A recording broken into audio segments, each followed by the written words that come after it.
ডিজিএফআইয়ের সাথে জাতীয় পার্টির দেন দরবার চলছে। যারা এই হামলায় জড়িত তাদের বিরুদ্ধে সেনাবাহিনীকে ব্যবস্থা নিতে হবে। আওয়ামী লীগের সময় ডিজিএফআই যেভাবে আয়নাঘর বানিয়েছে, ডিজিএফআই যেভাবে গুম করেছে, যেভাবে নিশিরাতের নির্বাচন করেছে, ডিজিএফআই সদস্যরা যদি মনে করে এখন ডক্টর মোহাম্মদ ইউনূসের আমলে এই গণঅভ্যুত্থানের পরও তারা একই স্টাইলে কাজ করবে, আমরা সেটি মানব না। সর্বশেষ বক্তব্য, আমার কাছে স্পষ্ট তথ্য এসেছে ডিজিএফআইয়ের সাথে জাতীয় পার্টির দেন দরবার চলছে। জাতীয় পার্টিকে ডিজিএফআই আগামীতে বিরোধী দল বানাতে চায়। এই জন্য এই ডিজিএফআই গতকাল সেনাবাহিনীর মাধ্যমে জিএম কাদেরকে প্রোটেকশন দিয়েছে। জিএম কাদেরকে বলতে চাই, পিঠের চামড়া থাকবে না।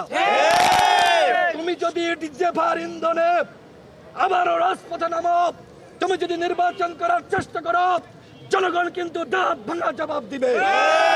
ডিজিএফআই বলেন, এনএসআই বলেন, ডিএসপি বলেন, গোয়েন্দা সংস্থা, আপনাদের খেলার দিন শেষ, এখন জনগণ খেলবে। আগামীতে আবার সুষ্ঠু নিরপেক্ষ নির্বাচন হবে। নির্বাচন নিয়ে তাল বাহানা চলবে না। আমরা লক্ষ্য করছি ডিজিএফআই তাল বাহানা করে জাতীয় পার্টিকে বিরোধী দল বানানোর চক্রান্ত করছে। এই চক্রান্ত জনগণ রুখে দিবে। আমি আবারও বলছি, যারা এই হামলায় জড়িত তাদের বিরুদ্ধে সেনাবাহিনীকে ব্যবস্থা নিতে হবে। ডিএমপি কমিশনার আমাকে ইতিমধ্যে জানিয়েছে যে পুলিশের যারা জড়িত তাদের বিরুদ্ধে তারা ব্যবস্থা নেবে। আমি আবারও বলি, আমাদের উপর কিন্তু সেনাবাহিনী হামলা চালিয়েছে, পুলিশ বাহিনী হামলা চালিয়েছে। লাল শার্ট পরিহিত যে ব্যক্তি, সে সম্রাটের উপর হামলা করেছে, নুরুল হক নূরের উপর নয়। নুরুল হক নূরের উপর সেনাবাহিনীর কতিপয় দুষ্কৃতিকারী তারা হামলা চালিয়েছে। ধন্যবাদ।